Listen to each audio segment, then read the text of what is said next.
Justamente voy a compartir en pantalla un texto de Mariátegui. Está en el Alma Matinal, quizá su texto más filosófico, a mi parecer el texto más filosófico suyo, y uno de los que él mismo publicó, ¿no? Él publicó muy pocas cosas, 7 ensayos, el Alma Matinal, la escena contemporánea, en fin, entre ellas el Alma Matinal, Defensa del marxismo, ¿no? Entonces, veamos una parte específica de este artículo. Son un conjunto de artículos que están ahí y que vamos a ir un poco enhebrando, ¿no? Ahí tenemos el artículo titulado El hombre y el mito. Fijémonos en lo que dice, ¿no? Todas las investigaciones de la inteligencia contemporánea, dice Mariátegui, hace un siglo, evaluando un momento de extrema tensión como el que ahora también tenemos, en lo que él llamaba la escena contemporánea, ¿no? Todas las investigaciones de la inteligencia contemporánea sobre la crisis mundial desembocan en esta unánime conclusión. La civilización burguesa sufre de la falta de un mito, de una fe, de una esperanza. Falta que es la expresión de su quiebra material. La experiencia racionalista ha tenido esta paradójica eficacia de conducir a la humanidad a la desconsolada convicción de que la razón, el razón ahí está puesto con mayúscula, como pueden notar, a la desconsolada convicción de que la razón no puede darle ningún camino. El racionalismo no ha servido sino para desacreditar a la razón. Bien. A la idea razón, añade, la han muerto los racionalistas. La razón ha extirpado del alma de la civilización burguesa los residuos de sus antiguos mitos. El hombre occidental ha colocado durante algún tiempo en el retablo de los dioses muertos a la razón y a la ciencia. Pero ni la razón ni la ciencia pueden ser un mito.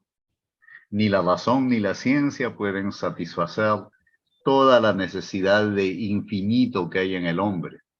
La propia razón se ha encargado de demostrar a los hombres que ella no les basta, que únicamente el mito posee la preciosa virtud de llenar su yo profundo. Y luego he subrayado por ahí un pasaje también donde añade que dice lo siguiente: pero el hombre, como la filosofía lo define, es un animal metafísico. No se vive fecundamente sin una concepción metafísica de la vida. El mito mueve al hombre en la historia. Sin un mito, la existencia del hombre no tiene ningún sentido histórico. Muy bien. Allí tenemos el texto de un pensador nuestro, universal, sin embargo, porque siempre está atendiendo eh, a la escena contemporánea, como señalábamos, es el título del primer libro que publicó, volviendo nada más de Europa. Es interesante que en su orden de prioridades, lo primero a poner a discusión es una lectura de la escena global, ¿no? En nuestro caso también, aunque nuestro propósito es conversar sobre la cosmovisión andina, inevitablemente vamos a situar aquello, estamos empezando de esa manera, en el contexto global, en el contexto contemporáneo. Y mirando la situación en la que estamos, un siglo después de estos juicios que emitiera Mariátegui, el Amauta Mariátegui, podemos constatar que hay algo así como un déjà vu, ¿no? Pareciera estar describiendo nuestro momento. Entre nosotros también hay algo así, un estado de ánimo así, de descreimiento, de desorientación. Ya por los años 70, en voz alta se advertía al respecto, ¿no? Estoy pensando en esta generación de filósofos franceses, sobre todo, a los que pronto se los denominó postmodernos, quizá por el título del libro de uno de ellos, Jean-François Lyotard. eh, el título era La condición postmoderna, ¿no? Pero de hecho, estos filósofos estaban señalando que estábamos asistiendo a algo así como al colapso, la muerte, el estallido, qué sé yo, de lo que ellos llaman los grandes relatos. Se están refiriendo, claro, a grandes relatos ideológicos, específicamente, a estos grandes relatos ideológicos, el liberalismo, el marxismo, el fascismo, podría ser, que se disputaron la lectura de la historia y de la escena contemporánea eh, eh, ferozmente, ¿no? En la primera mitad del siglo XX, ¿no? El fascismo salió derrotado de la Segunda Guerra Mundial. eh, em, el mundo se polarizó entre el lado, digamos, liberal y el lado marxista. Luego, a fines de los 80, el país que era referente de esta última opción, la Unión Soviética, ¿no? Colapsa, y con ello colapsa también ese referente, ¿no? Para todo efecto práctico. Y queda en pie el liberalismo. O sea, se hubiera dicho entonces, bueno, queda en pie esta lectura global, además con eh, el añadido, el agregado de Catherine Fado sobre las otras dos grandes lecturas, pero al parecer ha sido un triunfo pírrico porque pronto eh, eh, lo que sobrevino es el descreimiento, ¿no? Es el año 2008, está la crisis financiera esta surgida justo de capitales norteamericanos, y bueno, ya sabemos la historia posterior, luego la crisis de los migrantes entre el 15 y el 16, un conjunto de factores rápidamente sobrevienen y aceleran el descreimiento también en ese otro relato, y de manera parecida a lo que ocurría en la época de Mariátegui. Ahora, el primer relato que salió de escena en el fascismo, ¿no? Y el que se creía derrotado definitivamente después de la Segunda Guerra Mundial, levanta cabeza nuevamente y aparece con bastante insolencia, etcétera, ¿no? Eh, en versiones neoconservadoras que están muy, muy visibles en todo el mundo, ¿no? Nada más, nada menos que el país más poblado del mundo, que es la India en este momento, tiene un régimen de ese tipo, ¿no? El de Narendra Modi. En fin, el panorama que presenta aquí Mariate y el diagnóstico que él da, por tanto, parece estar refiriéndose también a lo que ahora tenemos, ¿no? Pero cuando estos posmodernos por los años 70 eh, hablan del fin de los grandes relatos, decía, parecen estar refiriéndose básicamente a los relatos ideológicos. Y el punto es que estos tienen una apelación epistémica, ¿no? Eh, Todos ellos pretendían tener una base científica. Un siglo, exactamente. Exactamente, porque estos juicios parece que son del año 23, de 1923, ¿no? Eh, Está hablando de una crisis en el estado de ánimo de entonces. De hecho, por entonces había más de un pensador importante que hablaba de la crisis de la modernidad, de la crisis de Occidente, incluso de la decadencia de Occidente, como en el caso de Ostwald Spengler, por ejemplo, de quien Mariátegui se ocupa, ¿no? Antes, en el siglo XIX, en el último tramo del siglo XIX, hay un personaje importante anunciando esto también, ¿no? Lo fundamental de lo que Mariátegui está diciendo aquí, vamos a tomarlo como una referencia, es la idea de que el racionalismo, fijémonos en el término que emplea, ¿no? Está hablando de un ismo y ese racionalismo es una posición, claro, filosófica que produce algo así como una hipóstasis de la razón, pues, es por esa razón que, es por ese motivo que Mariátegui pone ahí la razón con mayúsculas, como algo deificado, digamos, absolutizado, ¿no? Y ese es el sentido de lo que está afirmando también, ¿no? Y de hecho, en la filosofía moderna hay algo de eso, por lo menos en la tradición ilustrada.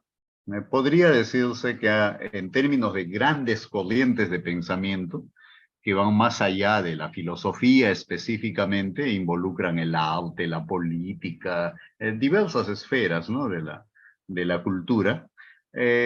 Hay dos grandes realmente en la era moderna y que configuran el mundo en el que estamos, ¿no? Por una parte, la ilustración, eso que se ha llamado ilustración, y que se caracteriza por una extrema confianza en la razón. Podría decirse por una absolutización de la razón, ¿no? Tiene su punto más alto, la ilustración, en el último tramo del siglo XVIII, más o menos cuando está ocurriendo la Revolución Francesa, y se prolonga su ímpetu, su fuerza, se nota todavía muy, muy visible en la primera mitad del siglo XIX. Luego eh, se inscribe en el imaginario colectivo como un componente fundamental, claro, pero pierde un poco ese ímpetu del periodo que estamos señalando, ¿no? Hay que recordar que se trata de la pretensión, en el caso de la ilustración, de rediseñar el mundo y la vida en su integridad sobre bases racionales.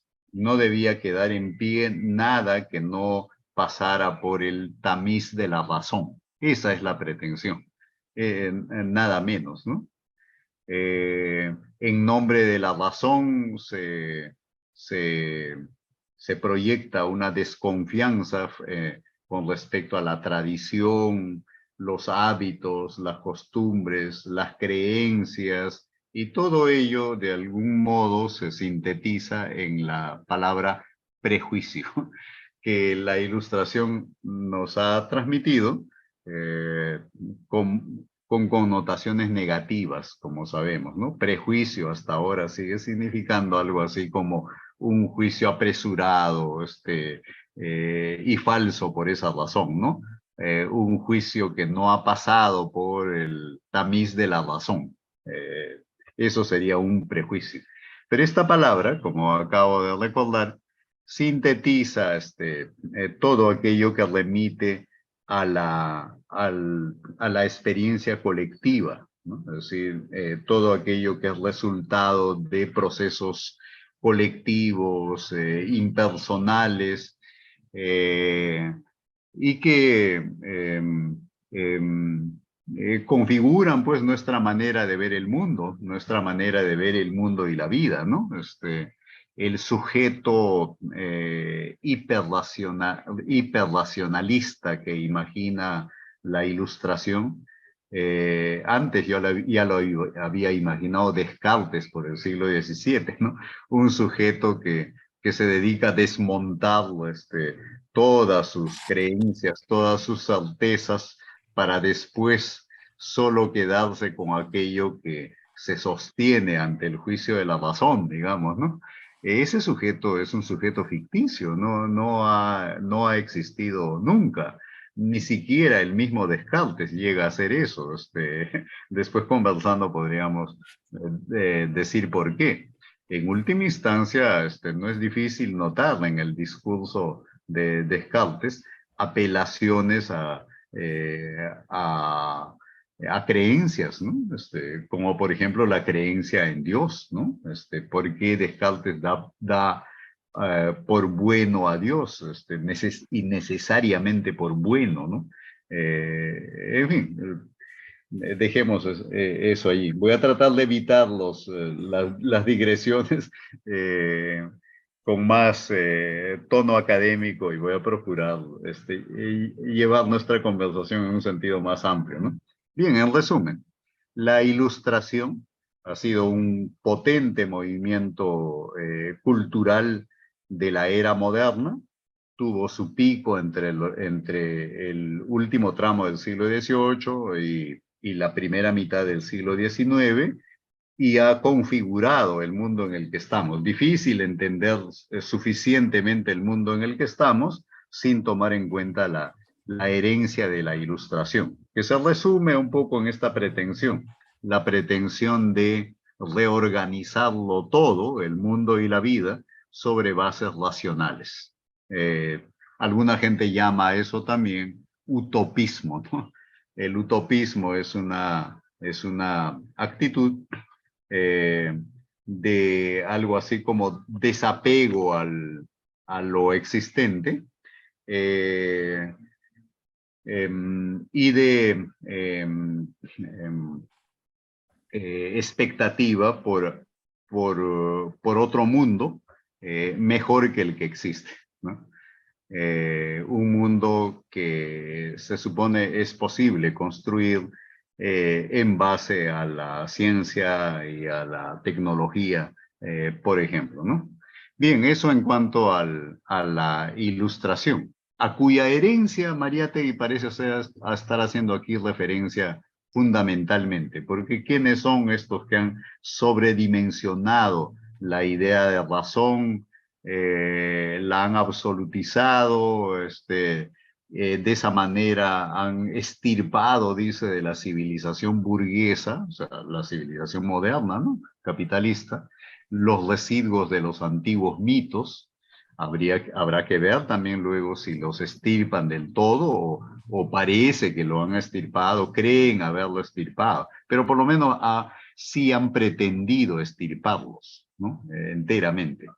Y claro, como ahí dice Mariátegui, colocan en el lugar de los mitos a la razón y a la ciencia. Y claro, a los productos de la ciencia, ¿no? La tecnología. Pero dice Mariátegui enseguida, ni la razón ni la ciencia pueden satisfacer la necesidad de infinito que hay en el hombre. Y esto es lo que diferencia a, al, a la ciencia en minúscula o a la razón en minúscula del cientifismo o del racionalismo. El cientifismo es, como el racionalismo, una posición de absolutización de la razón y de la ciencia respectivamente, ¿no? De considerar que pueden dar respuestas a todas las inquietudes humanas, a todas las preguntas de los hombres. Un científico bien formado no diría eso, no diría eso. Un buen científico es consciente de los límites de la ciencia, de qué se ocupa la ciencia, y sabe que hay dimensiones de la experiencia humana de los que la ciencia no se ocupa ni pretende ocuparse. Esas dimensiones de las que la ciencia no se ocupa, y un científico o una persona con suficiente formación científica sabe que no se ocupa, es lo que Mariátegui aquí está sintetizando en la palabra metafísica, que apareció por acá. ¿no? En el último de nuestros párrafos subrayados, ahí cuando afirma que el hombre es un animal metafísico. El hombre es un animal metafísico. ¿Qué quiere decir? ¿Qué quiere decir con esto? ¿Qué significa metafísica? Meta es algo así como más allá de, más allá de. En este caso, más allá de lo físico. ¿Y qué es lo físico? Lo espaciotemporal. Lo espaciotemporal. La mesa que tengo acá es algo físico. La habitación en la que estoy es algo físico. Mi voz es un fenómeno físico. En fin, todo aquello que podemos ver, todo aquello que aparece ante nosotros, perceptible, es algo físico, es algo físico, es algo espaciotemporal, algo que transcurre en el espacio-tiempo, digamos, ¿no? ¿Qué es lo metafísico entonces?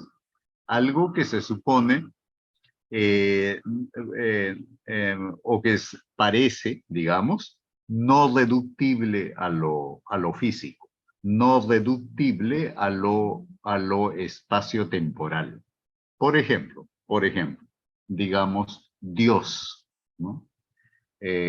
Pensemos en el Dios que seguramente nos es más familiar, el Dios judeocristiano.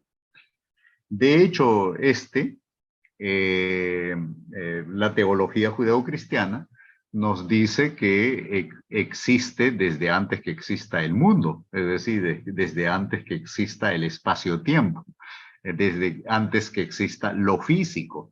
Por tanto, si existe, es un ser metafísico, ¿no es cierto? En esa misma tradición nos dice que a ese Dios no hay que confundirlo con el mundo, está más allá del mundo, o sea, más allá de lo físico, ¿no? Ahí tenemos una referencia de lo metafísico, ¿no es cierto? Y hay mucha gente que cree en un Dios así, y la creencia en un Dios así le da respuestas, le da orientaciones con respecto al mundo y a la vida, a lo justo, a lo injusto, a lo deseable, a lo no deseable, etcétera, ¿no? Esto es una de las cosas que lo metafísico permite, provee orientaciones, sea Dios o sea otro referente,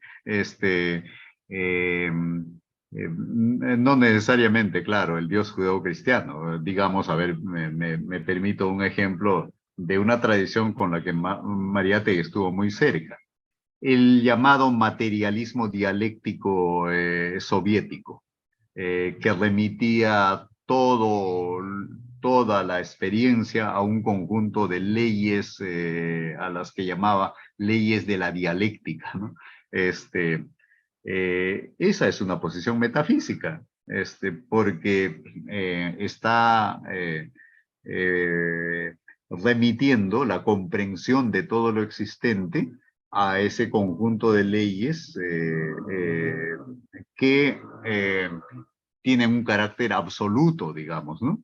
Desde que estamos frente a algo absoluto, no relativizable, es algo que tiene carácter metafísico. Mejor con un ejemplo, ¿eh? Me permito dar un ejemplo.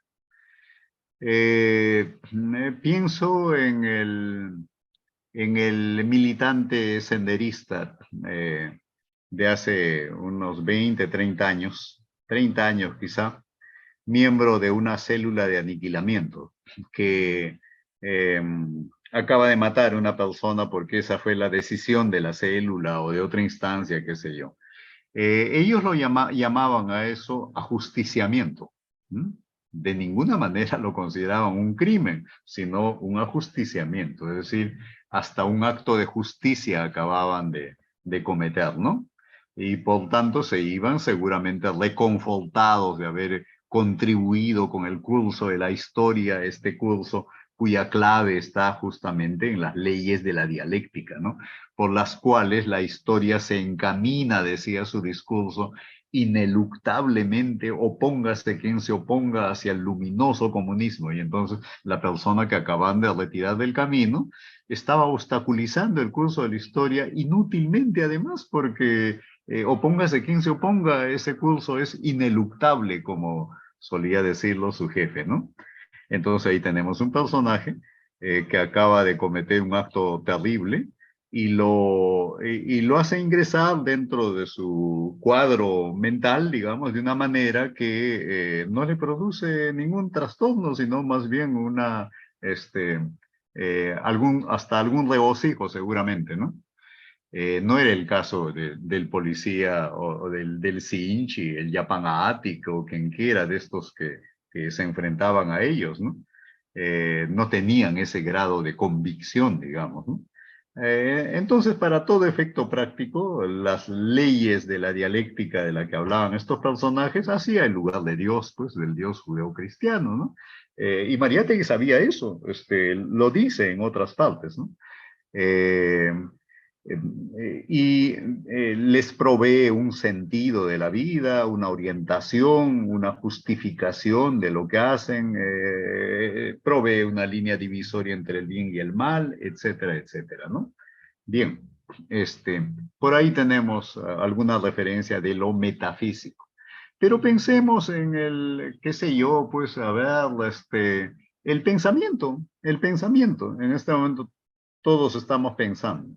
El pensamiento es algo reductible a lo físico, que tiene que ver con lo físico, parece, ¿no? Parece que el pensamiento tiene que ver con los procesos físicos que están ocurriendo en el cerebro, pero son reductibles a esos procesos físicos. Este es todo un tema, ¿no? Es todo un tema. No está claro. Hay quienes consideran que no parece reductible, en el sentido de que si el cerebro es pues algo físico, ¿no? Si pudiéramos ingresar o con algún aparato sofisticado lograr ver lo que está ocurriendo en el cerebro, vamos a ver lo físico, es decir, el cerebro, si el aparato es muy sofisticado, quizá logremos ver las neuronas, las sinapsis que ahí ocurren, etcétera, pero ideas no, porque las ideas no se pueden ver. No pertenecen al orden de lo que se puede ver, tocar, oler, etcétera. No pertenecen al orden de lo físico, dirían quienes así piensan. Más o menos como el software, ¿no? Lo que es físico es el hardware, es decir, el teclado, la pantalla, en fin, de esta computadora. Digamos, ¿Ya todo bien, chiquita? perdón. Bien, volviendo sobre el punto.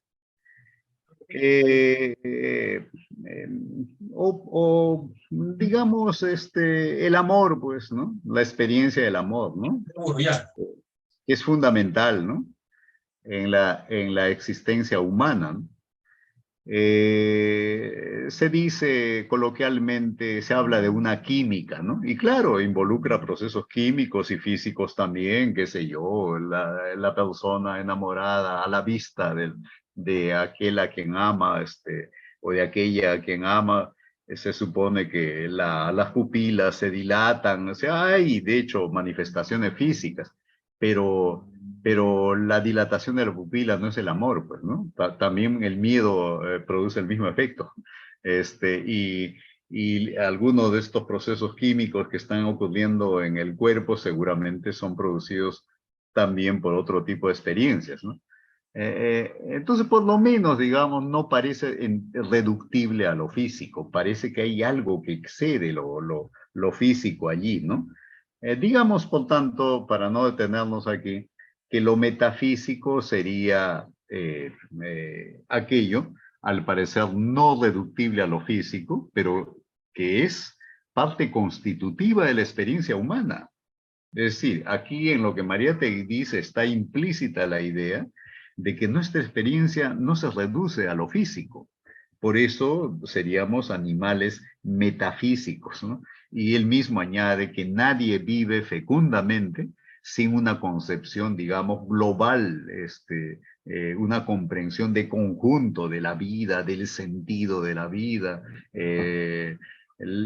sin una escala valorativa que nos oriente en la vida, etcétera, ¿no? Eso sería lo metafísico. Y esto dice, y esto dice María Tey, es algo que ni la razón ni la ciencia pueden dilucidar, porque no pertenece a ese ámbito. María Tey lo está remitiendo a algo que él está llamando aquí mito. Lo está llamando mito, ¿no? ¿A qué se refiere aquí cuando habla de mito? Al parecer, a, eh, a un conjunto de orientaciones que se manifiestan como grandes creencias que sostienen nuestra acción. Eh, es, eh,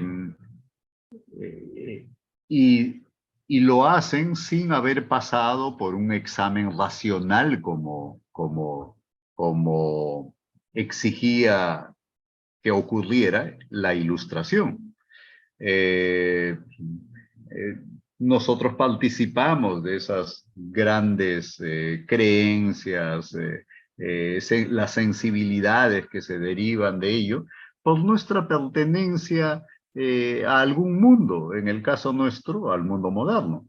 Pertenecemos al mundo moderno, hemos nacido en el mundo moderno, y este mundo, como otros, el mundo medieval puede ser, el mundo antiguo, el mundo andino, todos estos mundos, en última instancia, se sostienen en un conjunto de grandes creencias.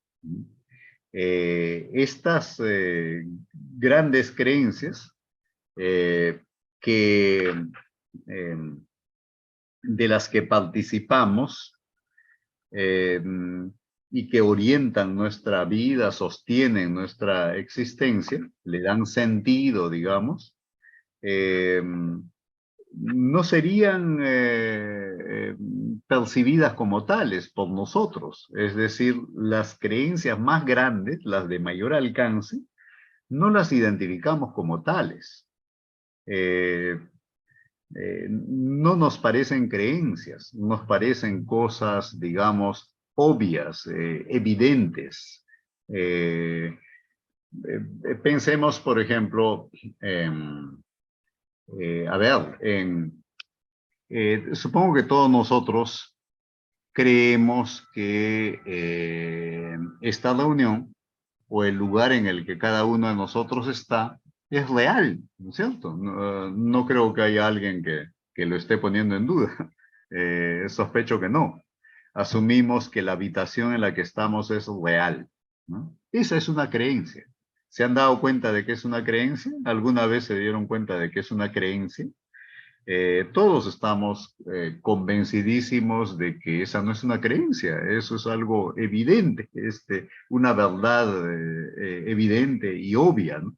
Eh, eh, Les invitaría a reflexionar sobre eso ya luego podría ser y a ver dónde está la evidencia de ello.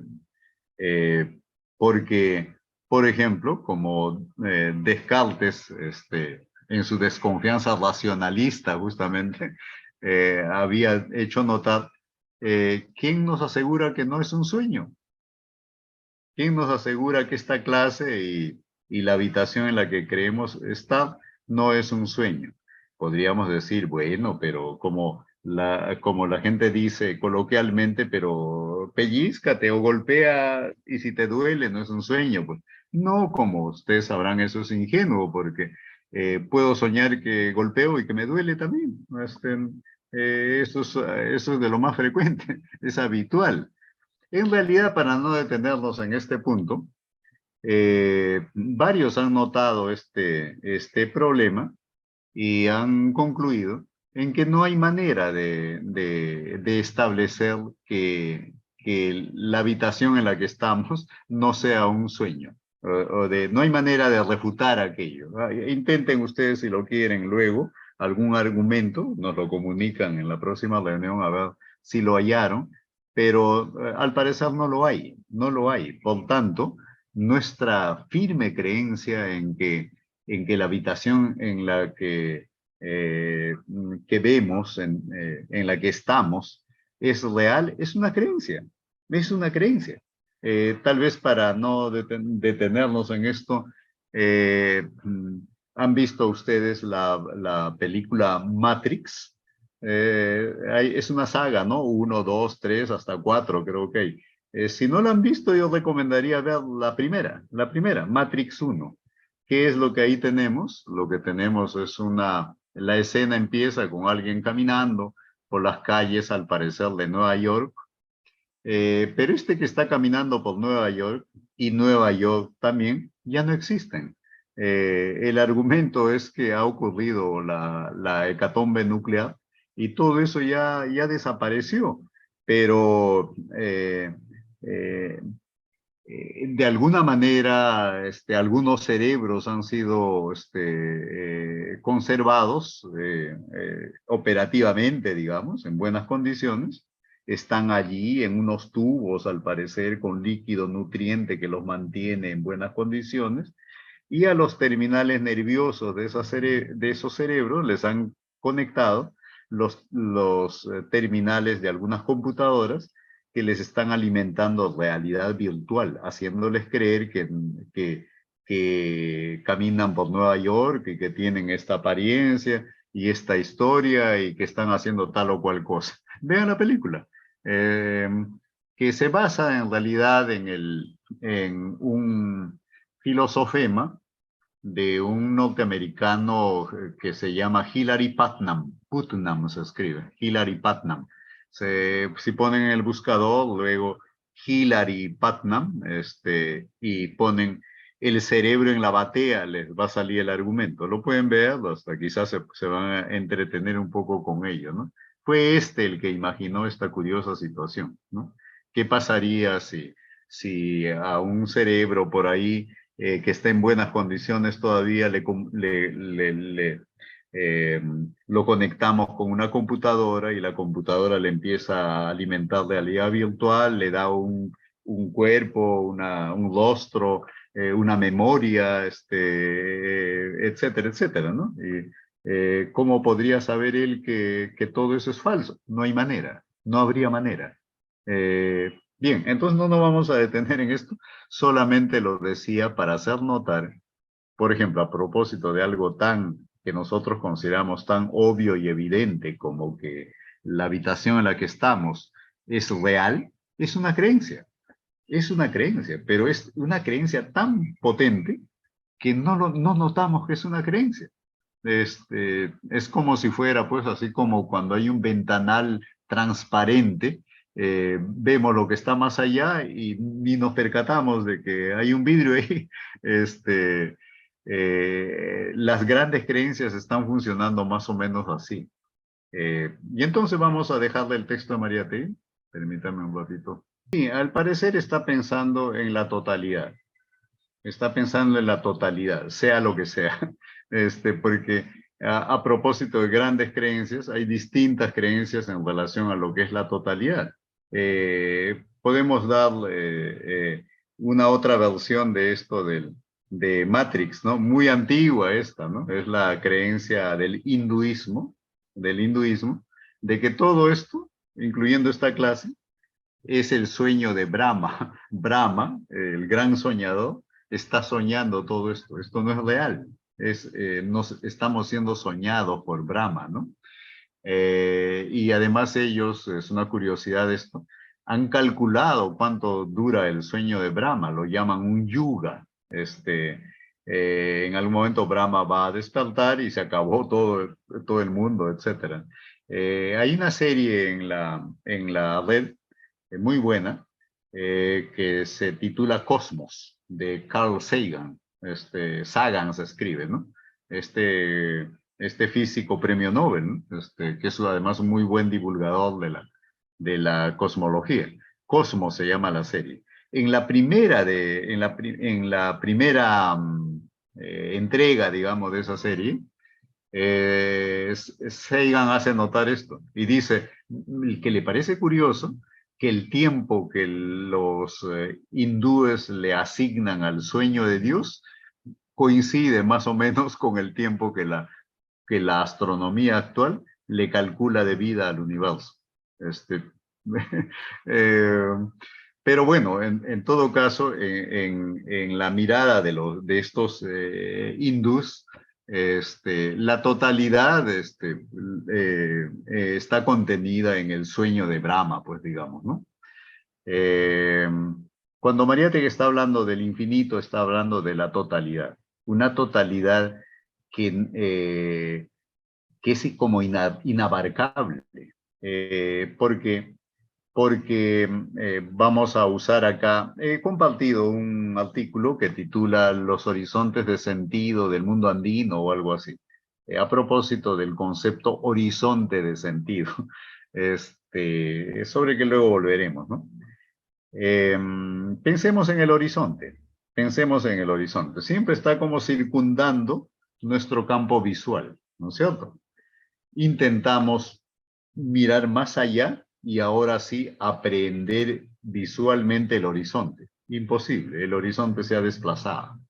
Y entonces desplazamos nuestra mirada y el horizonte se desplaza, se desplaza, se desplaza, se desplaza. Es decir, es como que el horizonte siempre está allí, circundando todo el campo de nuestra experiencia y experimentamos ese horizonte, pero nunca, nunca como algo que se nos presenta, sino como algo que está ahí, digamos, supuesto. Eh, las grandes creencias que tenemos serían como nuestro horizonte de sentido. De ellas derivan nuestra mirada del mundo.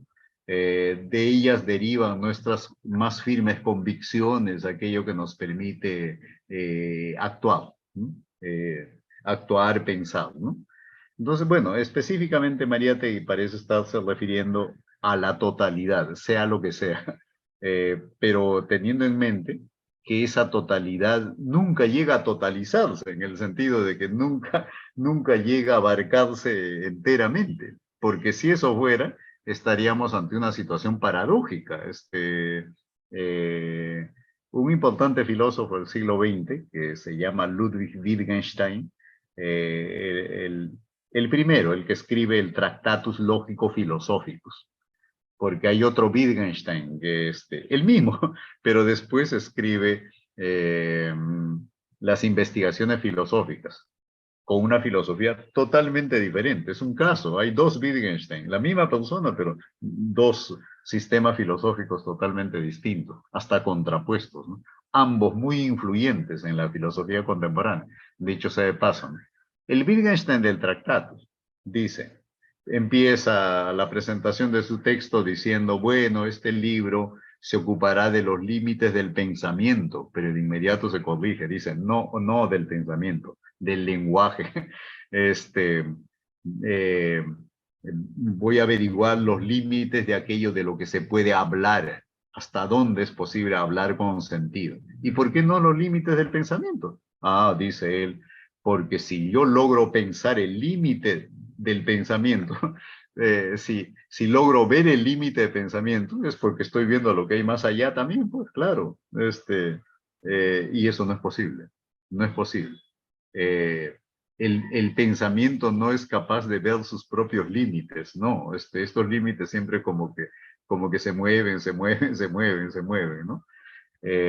Por ahí está apareciendo el infinito, eh, por ahí. Bien, salgamos de este texto, voy a compartir rápidamente otro, que igual está compartido en lo que hemos pasado.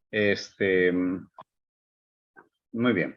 Iba a compartir este texto de Ortega, que algo dice respecto a estas creencias. Fijémonos un ratito, ¿no? A ver, ¿qué dice? Veamos ahí. La nota más trivial, pero a la vez la más importante de la vida humana, dice, es que el hombre no tiene otro remedio que estar haciendo algo para sostenerse en la existencia. La vida que nos es dada no nos es dada hecha, sino que necesitamos hacernos nosotros, cada cual la suya. La vida es un permanente quehacer. Eso que se llama praxis, ¿no? Siempre estamos este, eh, haciendo algo, ¿no?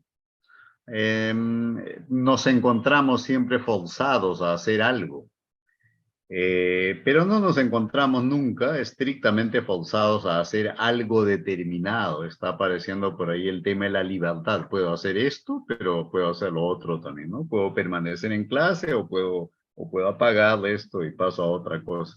Eso siempre es posible.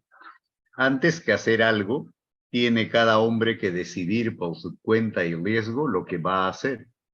Pero esta decisión, dicen, es imposible si el hombre no posee algunas convicciones sobre lo que son las cosas en su derredor. Notemos esto.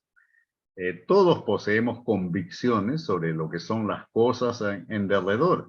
Los otros hombres, nosotros mismos. Sobre todo eso tenemos un conjunto de creencias. Es como que digamos, como que la conciencia no admite vacío. Todo lo que experimentamos encuentra alguna explicación, siempre. Otra cosa es qué tipo de explicación, qué tipo de comprensión puede hacer, ¿no? Supongamos, por ejemplo, la aparición de un arco iris. Dudo que haya una persona que quede impasible frente a eso, ¿no? Es impresionante. El hombre moderno procesará esa experiencia en términos de la información que posee. Eh, Científica, en este caso, se trata de la refracción de los rayos de luz del sol en las moléculas de agua que hay allí por efecto de la lluvia, qué sé yo, ¿no? Quizá otra persona perteneciente a otro mundo, o sea, a otra manera de ver las cosas, interprete eso en términos que nosotros diríamos míticos, atribuyéndole ciertas características, etcétera, ¿no? Deben haber múltiples maneras de comprender aquello, pero en todos los casos, alguna comprensión hay. En ese sentido es que decía, la conciencia no parece admitir vacíos. Todo lo que va apareciendo, digamos, en nuestra experiencia haya alguna explicación, alguna comprensión. Y lo que está sugiriendo aquí Ortega, igual que Mariátegui antes, es que en última instancia esta comprensión se sostiene en algunas convicciones sobre lo que son las cosas en derredor, sobre lo que somos nosotros mismos y los otros, claro, ¿no? Por ejemplo, ¿no? Y miren lo que encontré arriba subiendo a lo que da el S, o subiendo por ahí, disculpen, más arriba. Ahí está, hay una caverna, y ese es el punto al que quería llegar, ¿no? Una caverna ahí, creo que aquí se aprecia mejor la caverna, abajo la ciudad universitaria, ahí se puede notar la caverna. Los personajes que he mostrado están a la derecha, pues en esta imagen, ¿no? Volvamos a ellos. Ahí están. ¿Qué están haciendo ahí? Aquí pueden notar ustedes un cactus San Pedro, aquí abajo a la derecha. Al fondo hay como una piedra plana que está haciendo como de mesa ritual. Hay coca, otras cosas ahí. En suma, ¿qué están haciendo? Están dialogando con la montaña. Eh, eh, Están conversando con la montaña.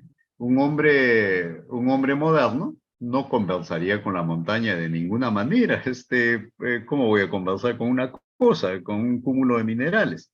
Son dos maneras distintas de ver, en este caso, la montaña, eh, que se sostienen como dice Ortega aquí, ahí está nuestro texto, se sostienen en algunas convicciones sobre lo que son las cosas en derredor, nosotros mismos, etcétera, ¿no? Estos dos compatriotas nuestros participan, pues, de un mundo animado todavía, que es aquel sobre el cual vamos a tratar, ¿no? el típico hombre moderno urbano, digamos, clase mediero, ya no participa de ese mundo. Para él la montaña es simplemente un cúmulo de minerales, ¿no? Estamos ahí frente a dos, decíamos casi al inicio, dos ontologías, o sea, dos maneras de entender lo que es o lo que no es, lo que puede ser o lo que no puede ser. Para el hombre urbano moderno, no puede ser esto de conversar con una montaña o esperar respuestas de ella. Para estos dos compatriotas nuestros de la imagen, es, eh, eh, es obvio que se puede conversar con la montaña. Lo mismo sin ir muy lejos, ahí en Huánuco, a 2 cuadras de la Plaza de Armas, está el mercado antiguo que hay. Y allí mismo, a 2 cuadras de la plaza, hay una señora leyendo la coca por un costo módico. Entonces, ¿qué es lo que están haciendo? Consultar a la coca aquello que queremos saber. Bien, ahí hay subyacentes a la base algunas convicciones sobre lo que son las cosas en derredor, etcétera, como está diciendo aquí Ortega. De aquí que el hombre, dice, tenga que estar siempre en alguna creencia y que la estructura de su vida depende primordialmente de las creencias en que esté. Ahora, lo que pasa con el hombre moderno es que cree que las creencias son para los hombres no modernos y que lo suyo es la visión correcta del mundo. Y eso es algo que ahora mismo vamos a discutir con relación al nombre de nuestro curso, ¿no? Cosmovisión andina. Desde la mirada moderna se reserva la palabra cosmovisión para ese curioso modo de ver las cosas que tienen algunos pueblos no occidentales modernos. En la mirada del mundo del hombre occidental y moderno, se dice desde allí, eso no es una convicción, eso no es una cosmovisión, es la manera correcta de ver las cosas. Eso es una ingenuidad, es lo que tanto Mariátegui como Ortega nos están diciendo. No hay ser humano que no participe de alguna creencia. Lo que pasa es que no se da cuenta de que son creencias. Continuamos viendo lo que nos dice él, ¿no? De aquí que el hombre tenga que estar siempre en alguna creencia y que la estructura de su vida dependa primordialmente de las creencias en que esté. Y que los cambios más decisivos en la humanidad, notemos esto, ¿no? Los cambios más decisivos en la humanidad, por ejemplo, cuando se pasa de una época a otra, son los cambios de creencias. Claro, ¿qué diferencia el medioevo de la modernidad? Creencias distintas. ¿Y qué diferenciaba al medioevo de la antigüedad? Creencias distintas. Mariátegui dice lo mismo también. Hay que comprender una época, sobre todo a partir de sus creencias. Escribió eso antes que Ortega, es como una curiosidad, ¿no? Pero él también entiende que la clave para comprender una época y si estamos cambiando ya de época o si la época en la que estamos ya está llegando a su final o por ceder el paso a otro mundo, está en las grandes creencias. Ahora, ¿cómo las identificamos? Ese es el punto, ¿no? A ver, veamos.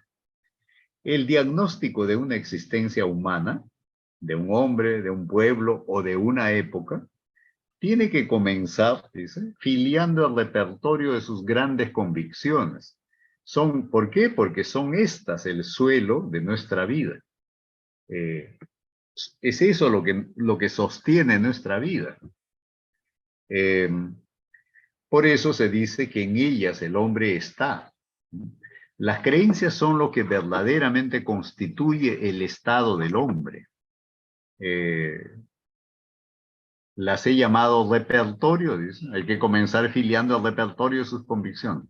Las he llamado repertorio para indicar que la pluralidad de creencias en que un hombre, un pueblo o una época está, no posee nunca una articulación plenamente lógica, es decir, no forma un sistema de ideas.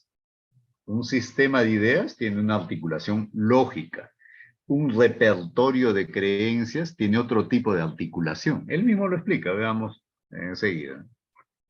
Las creencias que coexisten en una vida humana, que la sostienen, impulsan y dirigen, son a veces incongruentes, contradictorias, o por lo menos suelen ser inconexas. Es que cuando se trata de creencias, no está pues la exigencia de que estén lógicamente articuladas, ¿no? No, para empezar, porque ni siquiera nos damos cuenta que son creencias, ¿no? Nótese, dice, que todas estas calificaciones, inconexa, contradictoria, incongruente, etcétera, todas estas calificaciones afectan a las creencias por lo que tienen de ideas. Pero es un error definir la creencia como una idea, ¿no? Sería un error definir una creencia como una idea, como un concepto, ¿no? Y pretender, como se pretende, los conceptos que sean claros, distintos, definibles, con claridad, ¿no? La idea agota su papel y consistencia con ser pensada. O sea, es un asunto teórico. La idea pertenece a la teoría, es un ejercicio puramente intelectual, ¿no? Y un hombre puede pensar cuanto se le antoje, e incluso muchas cosas contra su antojo, ¿no? La creencia, en cambio, dice, no es sin más la idea que se piensa, sino aquella en que además se cree. Lo que caracteriza una creencia, aunque sea una tautología, pero no hay nada más verdadero que una tautología, pues como cuando se dice que la U es la U o San Marcos es San Marcos, ¿no? Este, es verdad, pues, ¿no? ¿Qué es una creencia? Algo en lo que se cree, pues. Eso es una creencia. Es algo en lo que se cree, no algo en lo que se teoriza, se piensa, se analiza, ¿no? Sino algo en lo que se cree y que siendo eso, orienta nuestra vida, ¿no? Y el creer no es ya una operación del mecanismo intelectual, sino que es una función del viviente como tal, la función de orientar su conducta, su quehacer. Esto que está diciendo es interesante también en el sentido de que, fíjense, todo lo viviente, en este caso ya no se está refiriendo solo al hombre, todo lo viviente pone en juego creencias. Ahora, luego veremos qué cabe entender como viviente. Por ejemplo, para el hombre occidental y moderno, la montaña no entra pues dentro de la categoría de lo viviente. Para esas dos personas que hemos visto hace un rato en aquella foto, como que no. Converso con ella, recibo favores, a veces también podría hacer algún daño, etcétera, pero interactúo con ella, eh, pero notemos en lo que está diciendo, ¿no? Lo viviente como tal eh, tiene entre sus funciones esto de la creencia, ¿no? No vamos a detener en esto, pero pensemos, por ejemplo, a ver qué puede ser algo elemental viviente. Una ameba. Una ameba es un animal unicelular, un ser, digamos, unicelular, ¿no? Una ameba. La enfocamos con el microscopio y la ameba se está moviendo, ve un cuerpo cercano y se acerca, pues creerá que es alimento, vamos a decirlo así, ¿no? Entonces se acerca, cree que es alimento. De pronto sí lo es, y entonces como el estímulo que recibe es positivo, avanza y lo engulle, ¿no? Pero vamos a suponer que se acerca y el cuerpo aquel es irritante, le produce una irritación y entonces más bien se retira, vamos a decir, va a tener que reformular su creencia, pues, ya no se va a volver a acercar a ese cuerpo. Eh, Eso es lo que está queriendo decir, dejémoslo ahí momentáneamente en suspenso, ¿no? Pero es interesante que esté señalando que todo lo viviente está siempre como desplegando creencias, ¿no? Y actuando en función de ellas, ¿no? Por eso nos atrevíamos a decir que la ameba cree que eso que está cerca es un alimento y se acerca. Ahora esa creencia se puede fortalecer o se puede debilitar dependiendo del estímulo que reciba, ¿no? Bien. Hecha esta advertencia, dice, puedo retirar la expresión antes usada y decir que las creencias forman siempre un sistema en cuanto a efectivas creencias. O sea, sí tienen una articulación sistémica, aunque no lógica, no lógica. ¿Qué tipo de articulación tienen entonces? Aquí está su respuesta. tienen una articulación vital. Las creencias tienen una articulación vital. Funcionan como creencias apoyándose unas en otras. Se integran, se combinan, se refuerzan entre sí, ¿no? Eh, eh, Actúan, dice, como miembros de un organismo, de una estructura. Es decir, todas nuestras creencias de algún modo están articuladas, solo que, a diferencia de los conceptos, esto que se usa en la teoría, no están articuladas lógicamente, sino que están articuladas vitalmente. Eso es lo que dice. ¿Qué significa eso? Veamos. Esto hace, entre otras cosas, que las creencias, nuestras creencias, posean siempre una arquitectura y actúan en jerarquía. O sea, hay creencias de más largo alcance que otras. Hay creencias que sostienen a otras y así respectivamente. Hay en toda vida humana creencias básicas, fundamentales, radicales. Y hay otras, dice, derivadas de aquellas, sustentadas sobre aquellas y secundarias. Por ejemplo, en el caso de esos dos compatriotas, ahí están. Vamos a suponer que ellos creen que todo lo existente de algún modo está animado. Eso tiene un nombre. Eso se denomina animismo. Se denomina animismo.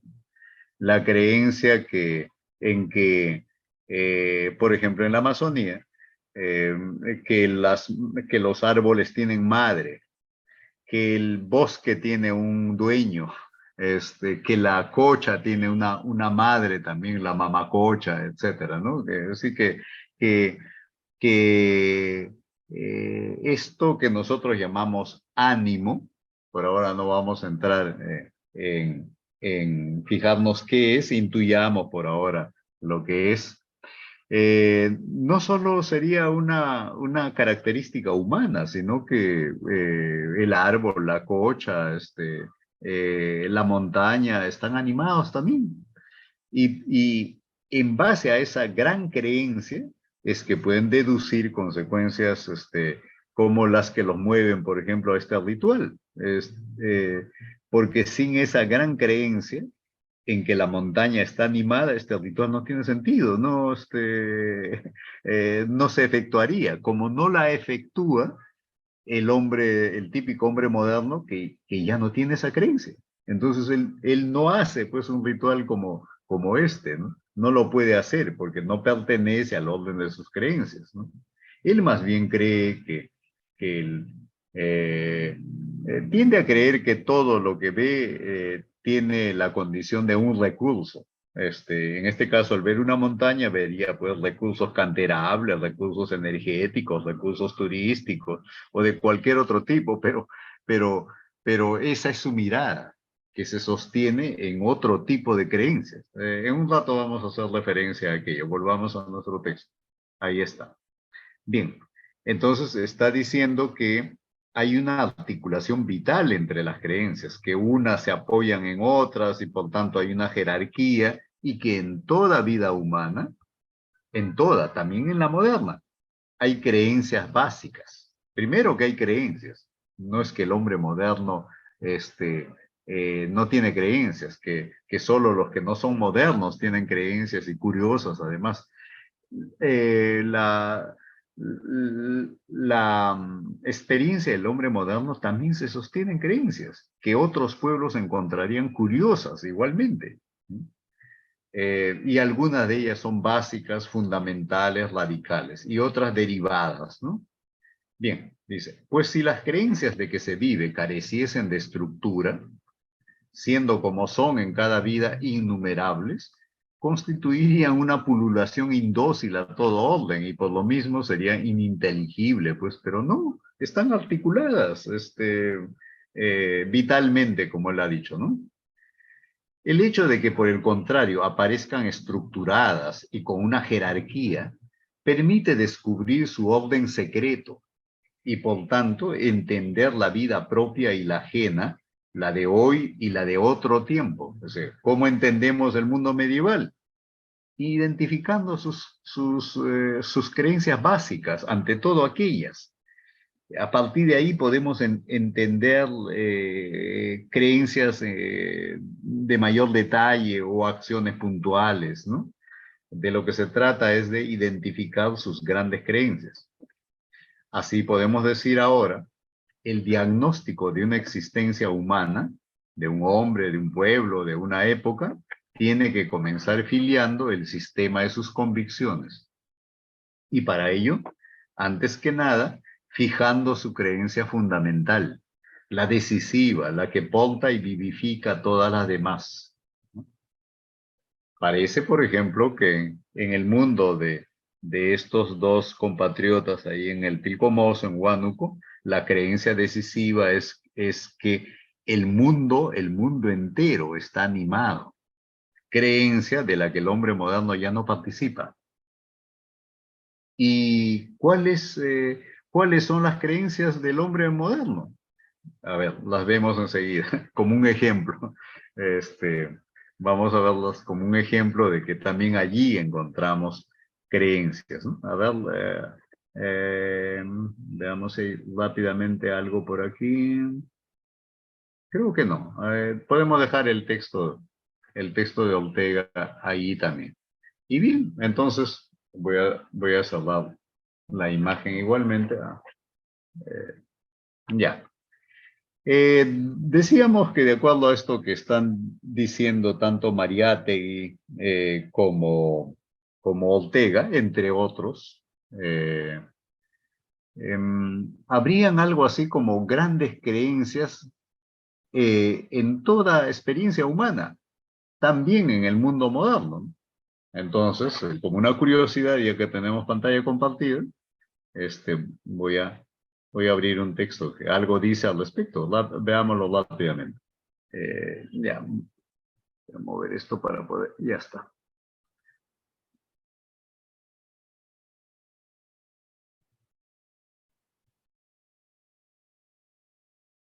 Miren lo que dice acá.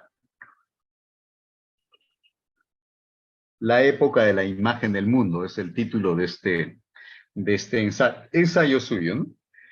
¿A qué época se refiere? A la época moderna. Se está refiriendo a la época moderna. ¿Y por qué la llama así? A ver si luego lo notamos. Pero por ahora, digamos, se refiere al mundo moderno, a nuestra época. Pero fijémonos en lo que dice acá, de inicio, antes de caracterizar a nuestra época, ¿no? Propone un criterio también para caracterizar la época. Dice lo siguiente: volvió a aparecer la palabra metafísica que estaba empleando Mariátegui. ¿Qué dice aquí? En la metafísica, en este caso se refiere al pensamiento que se ocupa de eso que está más allá de lo físico, como dijimos hace un rato, ¿no?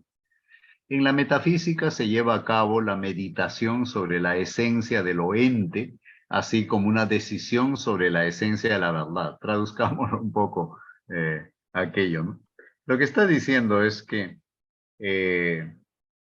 la meditación sobre cómo son las cosas en última instancia, lo ente, ¿no? Lo ente, qué es lo que existe, qué es lo que no existe, qué es lo que puede existir y qué es lo que no puede existir. La meditación sobre ello, dice, se da en la metafísica, en el plano metafísico. También allí, en ese mismo plano, a partir de cómo entendamos lo que es, no es, lo que puede ser, o lo que no puede ser, a partir de esa comprensión, de ello se deriva o va acompañado de una manera de entender el conocimiento, de una manera de entender el conocimiento, así como una decisión sobre la esencia de la verdad. De hecho, ese par de compatriotas cuya imagen compartimos hace un rato en el Pilcomoso de Huánuco, tienen una manera de entender la verdad, no necesariamente concordante con la manera de entender la verdad que tiene el hombre moderno, que ve esa montaña de otro modo. A ver, vamos a ver. La metafísica, dice, fundamenta una era, una época, también la época moderna. Eh, eh, Heidegger está afirmando aquí que en la época moderna también tiene fundamentos metafísicos. No es pura ciencia. Es, la misma ciencia tiene fundamentos metafísicos, o sea, se basa en grandes creencias. Eh, eh, en este caso, creencias características del mundo moderno. Vamos a ver cuáles podrían ser enseguida, ¿no? La metafísica fundamenta una era desde el momento en que por medio de una determinada interpretación de lo que es y una determinada concepción de la verdad, le procura a esta era, a esta época, el fundamento de la forma de su esencia. Este fundamento metafísico domina por completo todos los fenómenos que caracterizan a dicha era. Fijémonos en eso último, ¿no? Este fundamento metafísico, en palabras de Ortega, estas grandes creencias de las que ni nos damos cuenta que son creencias, porque participamos de ellas, pues, ¿no? A nosotros nos parecen verdades evidentes, obvias, digamos, ¿no? Esas dominan por completo todos los fenómenos que caracterizan a una era, en este caso a la era moderna, ¿no? O sea, los fenómenos políticos, los fenómenos económicos, los fenómenos, en fin, los fenómenos científicos, etcétera, todos ellos se derivan, es lo que él está diciendo, de un conjunto de grandes creencias de tipo metafísico. Es decir, creencias relativas a lo que es o no es, a lo que puede ser o no puede ser. Eso. Uno de los fenómenos esenciales de la era moderna, por ejemplo, dice, es su ciencia. Claro. Eh, la, el mundo moderno sin la ciencia moderna se cae, ¿no? No podría funcionar. Uno de los fenómenos, por tanto, eh, más importantes en el mundo moderno es la ciencia moderna, ¿no? La técnica mecanizada, la tecnología, digamos, es otro fenómeno de idéntica importancia y rango. Bien, ahí hay una primera cosa, ¿no? Que es característico de la era moderna, la ciencia, la tecnología. Es, en otras épocas y en otras culturas que no son la moderna, han habido, claro, formas de conocimiento complejas, formas de sabiduría, digamos, ¿no? Muy sofisticadas, pero son distintas a la ciencia. La ciencia tal como ahora la conocemos es un producto típicamente moderno. Eso es lo que Heidegger aquí está señalando. Por ahora no nos vamos a detener en eso, pero digamos, vayamos más adelante, ¿no? Un tercer fenómeno de igual rango en la época moderna es esto de entender eh, el arte como algo puramente estético. En eso tampoco nos vamos a detener porque es de mucho detalle y luego en todo caso probablemente aparezca y en ese momento nos ocuparemos de aquello, ¿no? Un cuarto fenómeno se manifiesta en el hecho de que el obrar humano se interpreta y realiza como cultura. Un quinto fenómeno de la era moderna es la desdivinización o pérdida de dioses. A ver, empecemos por aquí, por lo último. Dijimos, a ver, ¿dónde está nuestro? Que si todo mundo se sostiene en un conjunto de grandes creencias, eso vale también para el mundo moderno en el que estamos, ¿cierto? Somos hombres modernos porque pertenecemos al mundo moderno. En el caso peruano, quizá no solo al mundo moderno. Ese ya es un tema con el que nos vamos a encontrar luego, porque frecuentemente participamos de más de un mundo. Podría ser, por ejemplo, que estemos participando del mundo moderno, pero también participamos del mundo andino. Eso es más frecuente de lo que se piensa. Eh, pero vamos a ocuparnos del mundo moderno, de lo que sería, a manera de ejemplo, la cosmovisión moderna. Tomando aquello que dijimos hace un rato. Eh, si entendemos por cosmovisión una manera de comprender el mundo y la vida en su totalidad, no hay ser humano que no lo tenga. Todo ser humano participa de alguna cosmovisión. Lo que pasa es que no hay una sola cosmovisión. Está la cosmovisión antigua de los europeos, la de los griegos, por ejemplo, que era una manera de entender el mundo y la vida. Por ejemplo, para los griegos, la Tierra, que ellos llamaban Gaia o Gea, de ahí viene geografía, ¿no? Era un ser viviente igual que Pachamama. Eh, Eso entonces es una cosmovisión distinta a la moderna. Los griegos consideraban a Gaia un ser viviente y animado, igual que Pachamama. Tal vez por eso es que, aunque desarrollaron un tipo de ciencia, el suyo bastante sofisticado, no dieron el paso que la ciencia moderna quiere dar de inicio. Heidegger se ha referido a eso, a la ciencia moderna, hace un rato. Una característica de la ciencia moderna es que pretende ser el instrumento para el dominio de la naturaleza, para el dominio de la naturaleza. La ciencia moderna se legitima prometiéndonos que mediante ella vamos a lograr dominar totalmente, controlar la naturaleza. La ciencia griega no tenía esa pretensión, como tampoco la ciencia china o la ciencia hindú o el saber o los saberes que hubieron en el Tahuantinsuyo. Imposible que hayan tenido la pretensión de dominar la naturaleza, así como vamos a dominar Pachamama, digamos, seríamos hijos desnaturalizados. Pero ocurre que el hombre moderno es de hecho un hombre desnaturalizado, literalmente hablando, eh, en el sentido literal de que no se siente parte de la naturaleza.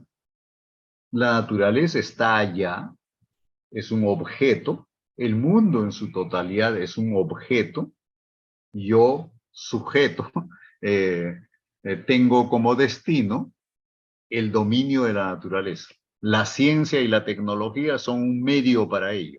Así están entendiendo los hombres modernos la ciencia y la tecnología, o la tecnociencia simplemente, porque no hay modo ya de distinguir lo que es la ciencia pura y sus aplicaciones tecnológicas, ¿no?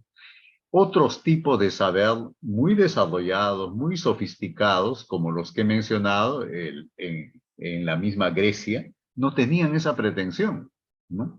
Bien, entonces, eh, decíamos, no hay ser humano sin una cosmovisión, pero sí la historia puede ser o la experiencia intercultural, algo que es posible aquí en el Perú, ahora es posible en todo el mundo por lo de las intensas migraciones que están habiendo, ¿no? Una experiencia intercultural, es decir, el contacto con otras culturas, nos deja notar, si estamos atentos, claro, si no somos prejuiciosos, que hay maneras distintas de entender el mundo y la vida y por tanto maneras distintas de estar en el mundo. Eh, una de ellas, la manera moderna. Entonces, eh, cabe hablar, claro, de una cosmovisión moderna. ¿Qué rasgos tendría esta cosmovisión? Tomemos la manera de ejemplo, esta vez, antes de entrar en nuestras sucesivas reuniones, a la cosmovisión andina. Tomemos como caso eh, el, el mundo moderno, el modo moderno de ser. y busquemos algo así como mapear o identificar los rasgos básicos de la cosmovisión moderna. Acabo de señalar uno, la idea de que el hombre es un sujeto, es ante todo un sujeto, posee subjetividad, digamos alma, pensamiento. Y fuera del hombre, no, porque todo lo demás es objeto, todo lo demás es objeto. En los inicios de la era moderna, por el siglo XVII, los filósofos más importantes de ese momento, como Descartes, por ejemplo, o Francis Bacon, o Thomas Hobbes, eh, señalan esto con bastante claridad. Eh, eh, Su reflexión desemboca en la conclusión, en la convicción de que solo el hombre posee subjetividad. Eh, la naturaleza está privada de subjetividad. Para Descartes, la naturaleza es básicamente extensión. O sea, es algo así como espacialidad, espacialidad y corporeidad, pero carecería totalmente de subjetividad. Solo el hombre es sujeto, la naturaleza es un objeto. Eh, bien. Eh, Ahora esto de que el hombre es un sujeto tiene también las siguientes implicancias. Eh, a ver, nos fijamos en las palabras. Objeto, sujeto. Viene de latín, objectum, subjectum. Esto de yecto es, pues, todavía está en el castellano, yecto, eyecto, por ejemplo, es algo que está ahí como dispuesto. Eh, eh, por tanto, el objeto es algo que está ahí frente a nosotros, dispuesto a nuestra disposición, a nuestra disposición. Y el subjectum es lo que subyace a todo objeto y lo sostiene, lo está sosteniendo. O sea, en la mirada moderna, eh, el hombre y su subjetividad lo sostienen todo. Es la base de todo aquello que se puede experimentar, digamos, ¿no?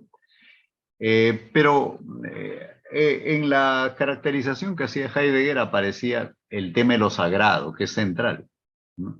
Digamos que en la cosmovisión moderna, lo sagrado, eh, el mundo moderno es heredero de la tradición judeocristiana, ¿no? Y en la tradición judeocristiana, recordemos, lo sagrado está fuera del mundo. El mundo no es sagrado. ¿Qué es lo contrario de lo sagrado? Lo profano. Dios es sagrado. El mundo es profano y profanable además por ello, ¿no? La palabra mundo en esta tradición, específicamente en la religiosidad judeocristiana, tiene incluso connotaciones negativas. El mundo es algo de lo que hay que tomar distancia, hay que mantener controlado, hay que mantener a raya, digamos.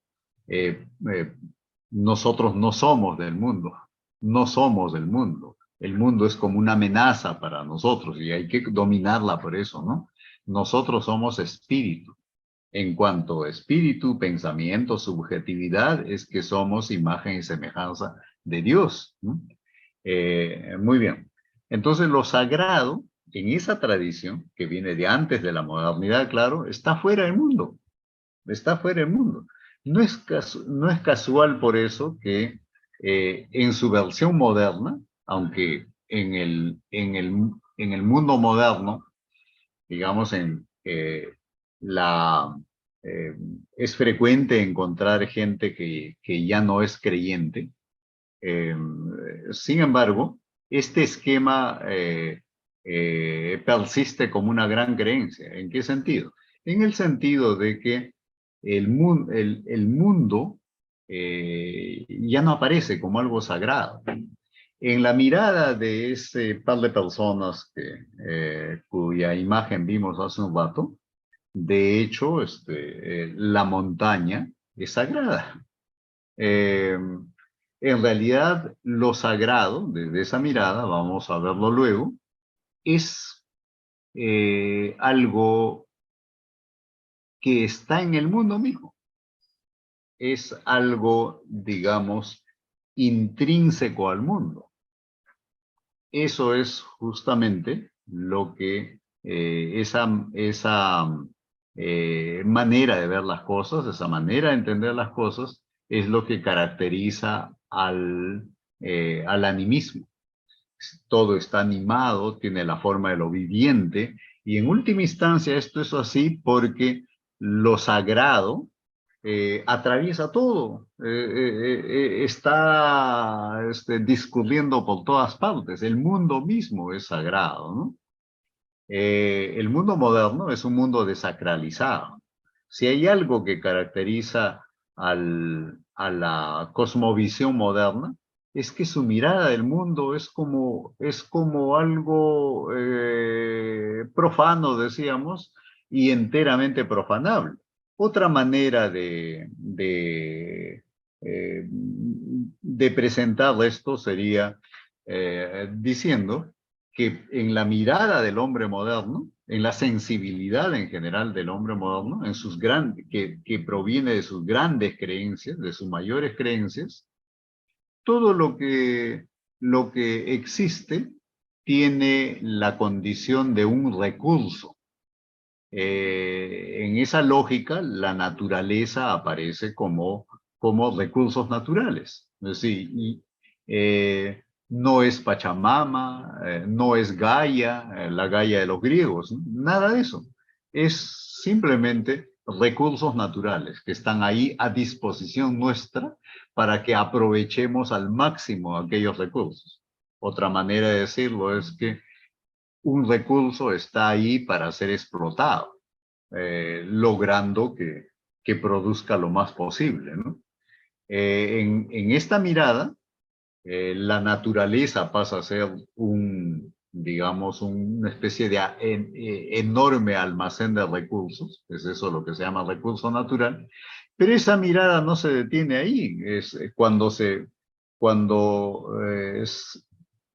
posa en el hombre, también ver recursos, entonces ver recursos humanos. Los hombres también deben ser aprovechados, para eso está la administración, la gestión, etcétera, de modo que rinda al máximo posible. El conocimiento viene a ser un recurso también, se convierte en un recurso, ya no tiene nada que ver con la sabiduría, sino es un recurso aprovechable. Es además, se dice, estamos en la sociedad del conocimiento, se nos dicen. Es el recurso más importante porque su manejo permite el uso óptimo de los demás recursos. El tiempo es un recurso, el tiempo es oro, decimos, ¿no? Hay que aprovecharlo al máximo. Esta mirada es típicamente moderna, hace parte de la cosmovisión moderna, ¿no? ¿Qué más? En cuanto a la convivencia, primero que la reduce a los seres humanos. Cuando hablamos de la convivencia, básicamente, en los marcos del mundo moderno, nos estamos refiriendo a los hombres. La política, por ejemplo, que es el modo de organizar la convivencia a gran escala.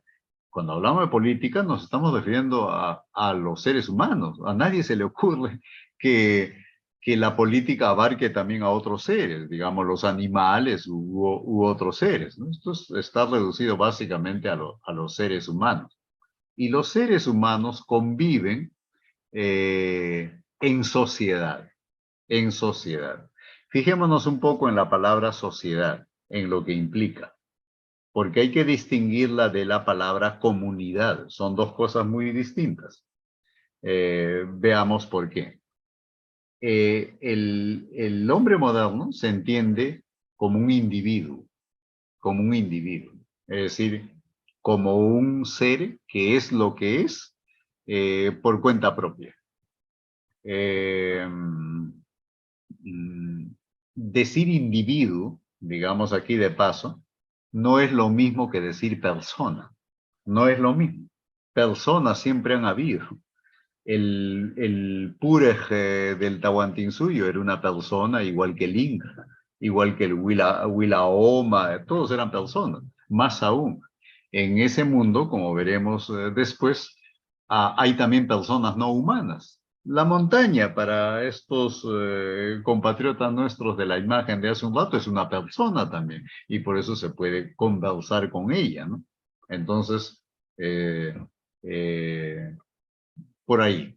Pero no se les ocurre que la persona puede ser un individuo, es decir, alguien que es lo que es independientemente del resto. Y que si convive con los demás, eso se llama sociedad, ¿no? Es como resultado de un cálculo de conveniencia. Eh, los primeros teóricos de la política en la era moderna, como Thomas Hobbes, por ejemplo, empiezan caracterizando al hombre como un individuo egoísta y calculador. Eso sería el hombre, un individuo egoísta y calculador. Egoísta en el sentido de que quiere su provecho ante todo. Y calculador en el sentido de que puede calcular racionalmente. La razón se entiende como capacidad de calcular. Para ellos es capacidad de calcular, básicamente. Entonces, calcular lo que más me conviene en este caso. Y, y logro comprender que me conviene no andar peleándome con los demás, sino establecer reglas de juego y convivir con ellos. Me asocio con ellos, por tanto. Como resultado de esto, de los individuos que han calculado que mejor conviven bajo reglas e instituciones, surge la sociedad. O sea, la sociedad no es algo originario, el individuo es originario. La sociedad es resultado de un cálculo egoísta. Si me sigo enfrentando a los demás, me va a ir mal. Mejor me entiendo con los demás y de esa manera logro mantener la vida y además muy probablemente vivir mejor. O sea, cuando me entiendo con los demás, eso es resultado de un cálculo egoísta. El que vive con los demás es el egoísta perfecto, digamos, desde esa lógica, porque no, es un egoísta calculador, un egoísta sofisticado.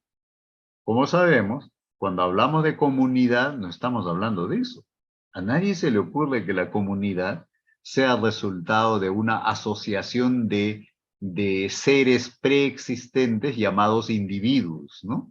Que serían como átomos, ¿no? No, la persona, no el individuo, sino la persona forma su personalidad por su pertenencia a una comunidad. La comunidad siempre estuvo ahí, es originaria. Eh, em, la comunidad no es algo derivado de la voluntad individual. Ven cómo son dos maneras distintas de entender la convivencia en este caso. Desde la cosmovisión moderna, lo que existen son individuos, también existe sociedad, claro, pero como resultado de la agrupación de los individuos a través de un contrato social. Esa es la idea, ¿no? Cuando discutimos sobre la constitución, hay que cambiar de constitución. No hemos escuchado decir, tenemos que ir a un nuevo contrato social. Es la idea, que lo que nos mantiene juntos es un contrato, ¿no? Un cálculo de mutua conveniencia. En una comunidad eso no es así. En una comunidad la relación es entre hermanos. En una sociedad la relación es entre socios. O sea, en el mundo moderno, la lógica es que el otro es un socio mío, bajo ciertas reglas de juego, contratos tácitos, ¿no? En la vida en comunidad, la idea es que somos hermanos. Por eso es que la idea de fraternidad como que no calza mucho en el mundo moderno. Sí calzan las ideas de igualdad y de libertad, porque estas se pueden manejar también en una lógica de contrato, ¿no?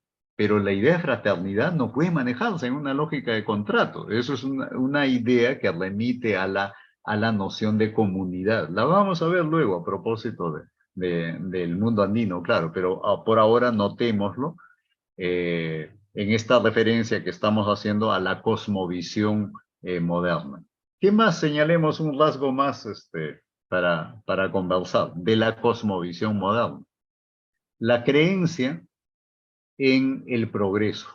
La creencia en el progreso es una gran creencia moderna, una potente creencia moderna. Es tan potente que, por ejemplo, explica la migración del campo a la ciudad y de aquí hacia el norte del planeta. ¿Qué es lo que la gente busca al desplazarse de aquí, de allá, para el progreso?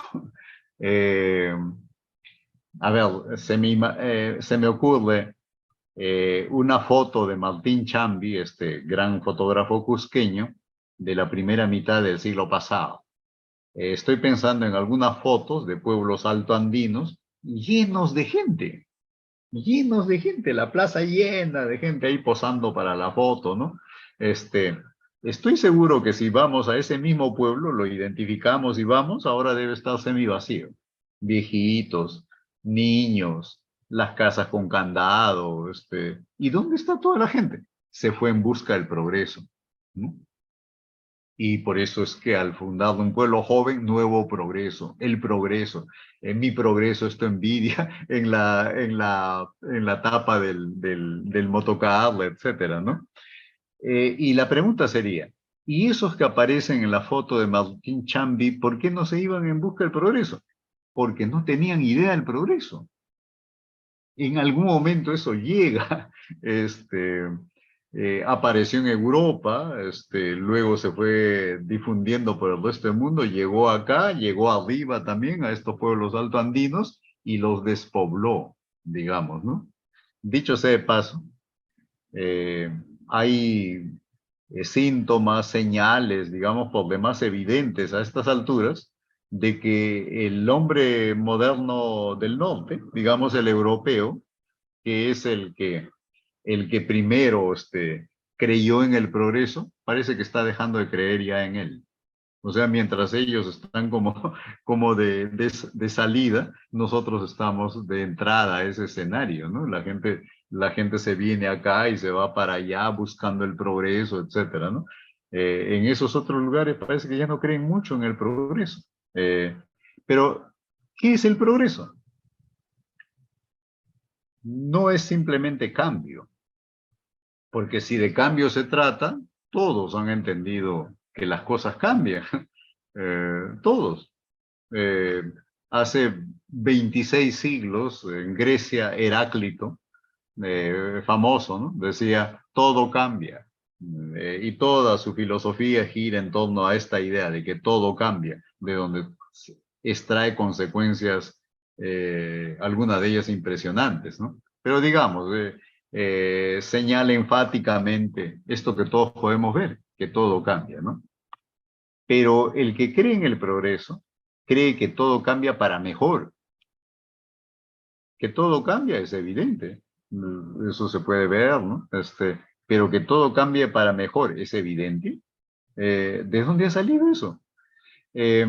Habrá que ver, en todo caso, la ciencia y la tecnología, la primera revolución industrial que hubo fines del siglo XVIII, principio del siglo XIX, ese fue como la punta de la ola, ¿no? Reforzó esta idea. No obstante, que la revolución industrial a la que acabo de hacer referencia trajo consigo miseria espantosa. Eh, las ciudades crecieron aceleradamente, el campo se despobló, aparecían cantidad de gente desempleadas, etcétera, ¿no? Pero aún así, fue el momento en el que la gente más creyó en el progreso, allá, ¿no? Creían que todo eso eran costos, eran los costos del progreso, algo pasajero, pero que al fin y al cabo íbamos para un mundo mejor, etcétera, ¿no? Esa es una creencia, no hay cómo probarla. Ustedes pueden detenerse a pensar un poco en eso otra vez, ya luego luego de esta reunión, a ver, como decía, que las cosas cambian, sí, parecen, la estamos viendo, salvo que nos pongamos en plan filosófico, ¿no? Donde sí se puede dudar de aquello, pero normalmente vemos que las cosas cambian. Pero es evidente que las cosas cambian para mejor. Bueno, esa es una gran creencia moderna. ¿De dónde viene? Probablemente viene, igual que la desacralización del mundo, decíamos, parece que viene pues de la matriz judeocristiana, según la cual el mundo no puede ser sagrado, solo Dios que está fuera del mundo. En este caso también, pareciera que la creencia en el progreso viene de una manera de entender el cambio, el curso de las cosas, el tiempo, digamos, como un proceso, digamos, lineal y ascendente. Me explico puntualmente. Pensemos en la teodicea judeo-cristiana. ¿Cómo va eso, no? Estaba el paraíso, ahí están Adán y Eva, en el paraíso no hay muerte, no hay enfermedad, no se trabaja, nada de eso. Este, todo eso sobrevino como resultado del pecado original, ¿cierto? Entonces cometen el pecado original, el pecado aquel, y son expulsados del paraíso. Ahora entran en el reino de la muerte, de la caducidad, del sufrimiento, del trabajo, etcétera, porque en el paraíso no hay nada de eso. Es el reino de la historia, ese es el reino de la historia, ¿no? Y entonces empieza algo así como una larga marcha, pero hay una promesa, está prometido que va a venir un Mesías, un Salvador, eh, para recordarnos que en última instancia está prometida la salvación. Es decir, al final de esto, al final de esta larga marcha, vamos a tener la posibilidad de volver al paraíso y salirnos de la historia, por tanto, y entrar a la eternidad. Ese es más o menos el esquema judeo-cristiano, ¿no? Comparémoslo para no detenernos en detalles aquí con la visión marxista de la historia. Igual podríamos tomar la visión liberal, digamos la visión marxista. Comunismo originario, y no hay los males que ahora conocemos, lucha de clases, etcétera. El comunismo originario. El equivalente del pecado original habría sido la aparición de la propiedad privada de los medios de producción. Una vez que aparece esto, trae consigo clases sociales, va a aparecer el Estado como un aparato represivo a favor de las clases dominantes, etcétera, etcétera. Pero en el camino hay un sujeto mesiánico que, que, eh, que hace posible o anuncia la posibilidad de salir de esto, ¿no? El proletariado. El proletariado tiene una función mesiánica en la historia, ¿no? Y finalmente, cuando el proceso haya concluido, saldremos de la prehistoria de la humanidad, dice Marx, esta larga marcha caracterizada por la lucha de clases y demás, y ahora sí empieza la verdadera historia, que es algo así como volver, digamos, al comunismo originario, solo que es el comunismo, digamos, resultado de toda esta larga marcha. ¿No les parece bien familiar? En los dos casos, el curso de los acontecimientos es visto como algo que va en dirección a algo así como la salvación, la emancipación, ¿no? Si a un griego, o imagino a un tahuantinsuyano, le diríamos, tienes que salvarte en el sentido de la prédica cristiana, diría, ¿salvarme de qué? ¿De qué me tengo que salvar? Eh, Hay una idea aquí emancipatoria, digamos, salvacionista, que supone que estamos en algo así como un valle de lágrimas. La prueba es el trabajo, algo del que todo el mundo huiría si le fuera posible. Y, y salir de esto es lograr liberarnos del trabajo, por ejemplo, ¿no? Contrastemos eso, lo haremos después, con la experiencia andina del trabajo, que es más bien algo así como fiesta, celebración colectiva, etcétera. Nadie quiere huir del trabajo como nadie quiere huir de la celebración, ¿no? Son dos maneras distintas de ver las cosas, como ustedes podrán ir viendo aquí, ¿no? En todo caso, nuestra referencia última iba en relación a la idea del progreso, que es característicamente moderna y que condensa bien esto que se ha llamado el utopismo, que no es otra cosa que esperar que en el futuro, o la idea de que en el futuro nos está esperando un mundo mejor, y que con respecto a ese mundo mejor, el presente es sacrificable. Eh, el presente es de lucha, es de sacrificio, el futuro es glorioso, etcétera. Lo mismo dicen marxistas, liberales, etcétera, etcétera. Todo hombre moderno es progresista, es decir, cree en el progreso y cree en esto que acabo de decir, que el presente se puede sacrificar, hay que sacrificarlo en función de ese futuro que nos está esperando, digamos. Esa idea es característica del mundo moderno, no está en otras partes. Busquen la idea del progreso, qué sé yo, en la Ilíada, el Ollantay, la Divina Comedia, por mencionar un texto medieval, no lo van a encontrar, no lo van a encontrar. Son ideas, o como decía Ortega, creencias, la creencia en el progreso, la creencia en el individuo, eh, la creencia en que la convivencia es solo humana y tiene la forma de una sociedad, la creencia en que solo nosotros somos sujetos y todo lo demás es objeto que está ahí a nuestra disposición, es decir, recurso que hay que explotar. Eh, Estas son creencias, no hay manera de probarlas. Eh, eh, intenten probar la verdad de aquello, se puede probar la verdad de lo contrario igual, no hay manera de, de probar esto. Son creencias, como ha estado señalando ahí Ortega, ¿no? Entonces, para ir conversando un poco, digamos, ¿no? Empezamos señalando de la mano con Mariátegui y con Ortega, hagamos un breve recuento, que decía Mariátegui, el hombre es un animal metafísico. Eh, y el texto de Ortega complementaba aquello, haciendo notar que eh, eh, todos participamos siempre de un conjunto de grandes creencias, los llama él, para diferenciar de las ideas que pertenecen al plano teórico, ¿no? Participamos de un conjunto de grandes creencias que orientan nuestra experiencia, orientan nuestra acción, le dan sentido a nuestra vida y que entre una época y otra época cambian las creencias. Entre una cultura y otra cultura cambian las creencias, son distintas.